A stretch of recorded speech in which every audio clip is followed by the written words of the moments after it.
BTS News. Los Angeles, a city known for its eternal sunshine, bustling streets, and the heartbeat of the entertainment industry, has become the unlikely witness to something unimaginable for armies around the world. Behind glass walls reflecting the blue skies and Sunset Boulevard below lies a small, unassuming studio called Mirage Sound. From the outside, it looks like an ordinary building. No signage, no glamour. But to a chosen few, this place is a sanctuary for those who wish to create without shadows, without rules, and far from flashing cameras. A place where two BTS members, Jungkook and Jimin, have quietly carved a story. This news first broke when an anonymous sound technician leaked a blurry CCTV clip to an underground music forum. In the video, two figures in black jackets were seen entering the studio at 11:45 p.m.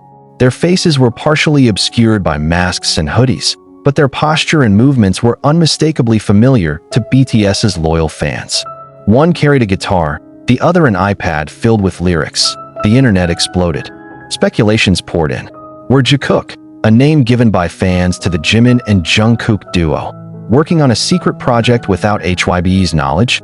And if so, why in such secrecy? Surprisingly, 2 days after the video surfaced, HYBE's official social media accounts remained silent.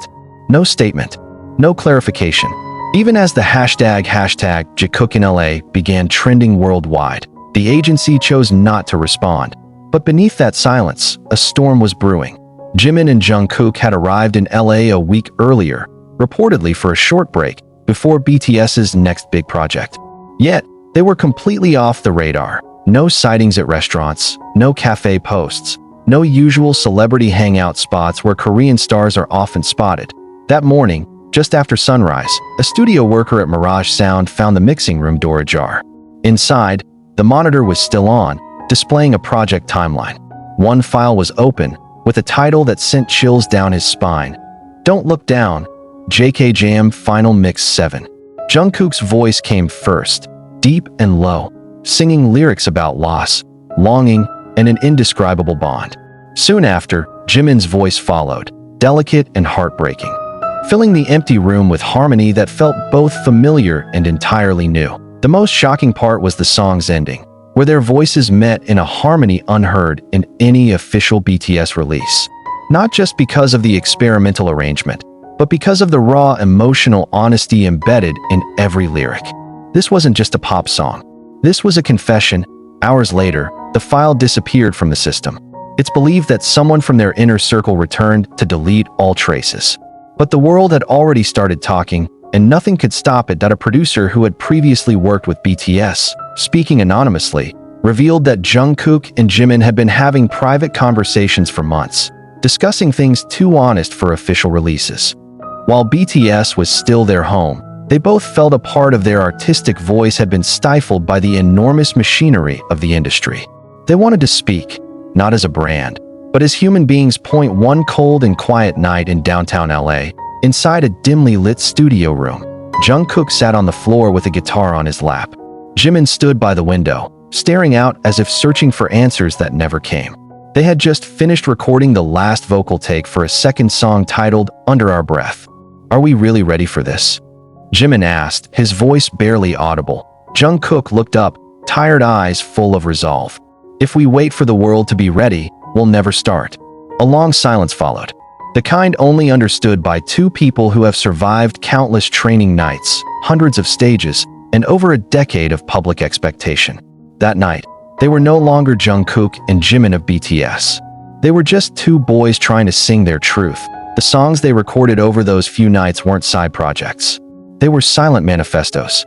Their lyrics touched on themes BTS had never publicly addressed: loneliness behind fame, the desire to be loved unconditionally, and the fear of losing their identities to public expectation. One track, Closed Doors, spoke about private spaces they created just to breathe. Behind the closed doors, I am not your idol, not your angel, not your perfection, just me, sang Jimin with trembling breath, nearly crying by the final line. HYBE, according to an insider, had heard whispers about the secret recordings even before the CCTV footage leaked. But with no concrete proof and the duo remaining professional in public schedules, the agency chose to watch from afar. Now, with the world watching and speculation growing, the pressure was mounting. What many didn't know was the deeply personal reason behind it all. Over recent months, both Jimin and Jungkook had gone through emotionally difficult periods. Close sources said they felt increasingly alienated from their personal identities. The constant spotlight, the unrelenting fan expectations, and the industry's demand for perfection had slowly eaten away at their private space. That hidden studio became their refuge, not out of rebellion, but for survival. That it all culminated on their last night there. After finishing an untitled fourth track, Jimin rested his head on Jungkook's shoulder and whispered for the first time, "I'm scared." Jungkook said nothing, but he squeezed Jimin's hand tightly. In that silence, they both knew that whatever came next, HYBE's wrath, public backlash, or even losing everything, they had at least stayed true to themselves. Once HYBE's top management confirmed the studio leak, an emergency meeting was called. Some proposed official summons, others pushed for media suppression, but a few said nothing, realizing this might be the moment to stop resisting. While the world continued speculating, Jungkook and Jimin quietly returned to Seoul. They gave no interviews, no social media posts, but when cameras caught them at the airport, their eyes said everything. Jimin held Jungkook's arm longer than usual. Jungkook kept his head down, though a slight smile escaped as they walked side by side.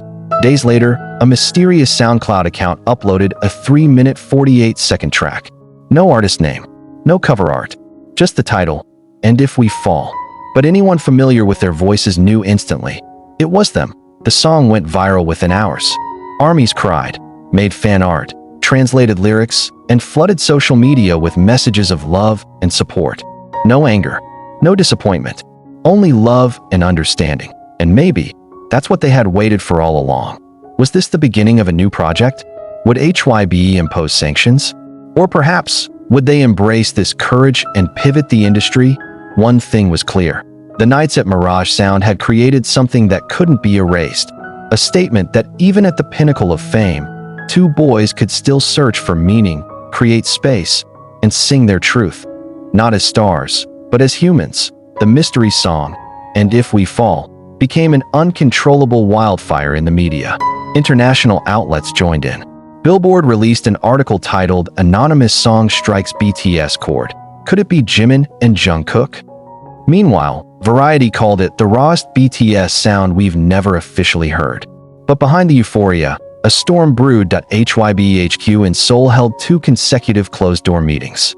Some executives believed Jungkook and Jimin had crossed a line, not because of the song's content, but because it was released without permission, violating internal protocol and exclusive contracts signed early in their careers. Yet not all voices opposed them. Several younger staff defended the duo's actions, calling it a sincere artistic expression that should be reinterpreted for a generation that craves authenticity. One creative director even said, "If we keep treating them like products, we'll lose the soul of BTS itself." Jungkook and Jimin remained silent. No shows, no interviews, no statements. They retreated to a small house on the outskirts of Gyeonggi, a place Jimin often escaped to when the world felt too heavy.